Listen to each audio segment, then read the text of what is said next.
மாட்டு சாணி பார்த்திருக்கேன். இது என்னடா சாணி மாடு? இத மாடுன்னு கூட ஒத்துக்கலாம். ஆனா எதுக்கு 3 முட்டை போட்டிருக்காங்கன்னு தெரியலையே.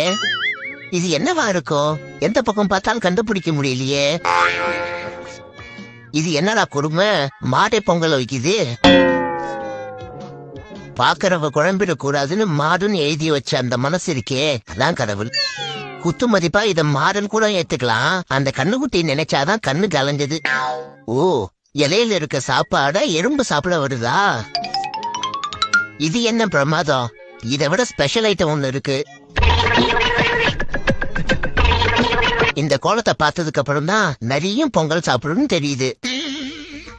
இதெல்லாம் மாடுங்க பார்த்தா மாடுங்களே சூசைட் பண்ணிக்குமே. அட்ட கடவுளே, மாடோட மடி பின்னாடியில இருக்கு. இது என்ன ஜீவராசினே தெரியலையே. மாடு கையால எடுத்து கரும்பு சாப்பிடுறதா இப்பதான் பாக்குறேன். கோல போட்டியில ஃபர்ஸ்ட் பிரைஸ் வாங்கின மாடு.